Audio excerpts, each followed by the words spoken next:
All right, welcome back, folks. Today we're going to be diving into something that's been causing a major headache for healthcare systems around the world, the nursing shortage.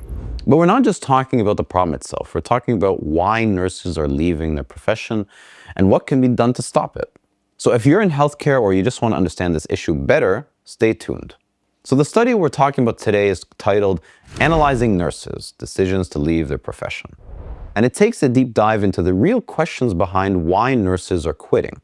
And trust me, it's not just about low pay and burnout.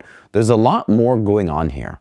You see, the study was conducted in Germany using some seriously impressive data from a massive database called the Sample of Integrated Labor Market Biographies, basically a treasure trove of employment records. So they tracked nurses from 1998 to 2010 and looked at how their individual, job, and regional characteristics influenced whether they stayed in the profession or left.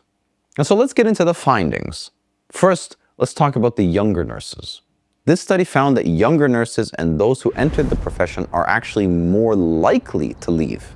You see, if you're a nurse just starting out or you're fresh out of a vocational training, the odds are higher that you're going to dip. The reason?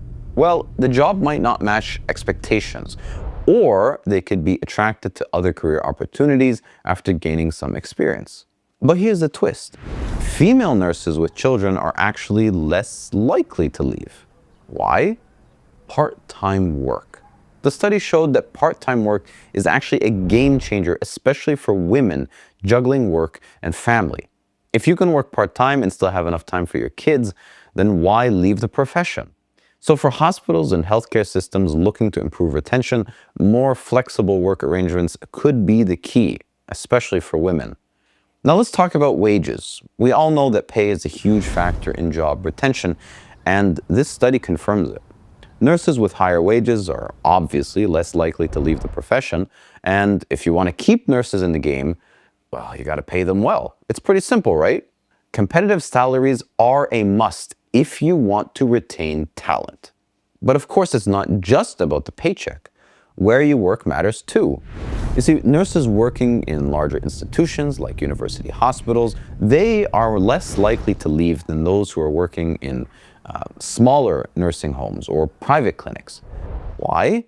It's because larger institutions often offer better career opportunities and more resources and a bit more job security.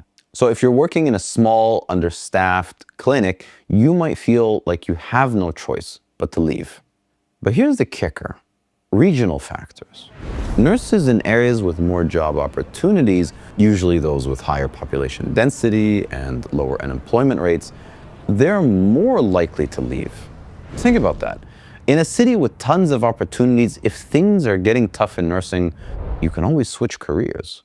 So healthcare systems in cities with a lot of job openings need to work extra hard to keep their nurses happy.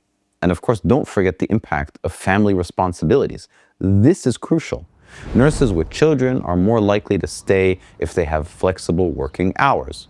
So again, more part-time roles and options for childcare could be a game changer for retention. If a nurse has a family to take care of, they need the flexibility to balance both. So, what can we learn from all this? Well, if you want to keep your nurses around, you need to address the issues that make them leave in the first place. You need to give them higher pay, flexible working hours, and better career opportunities. These are the key things that will keep nurses in the profession.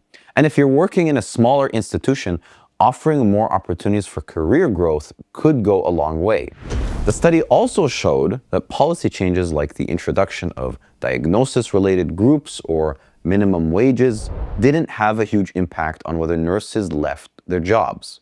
So while these policies are good, they're not the magic pill. Bottom line, nurses are leaving because of job dissatisfaction, low pay, lack of career opportunities, and work-life imbalance. If healthcare systems want to improve nurse retention, they need to offer better working conditions, more competitive salaries, and more flexibility. And this isn't just about keeping nurses happy. It's about making sure patients continue to receive high-quality care.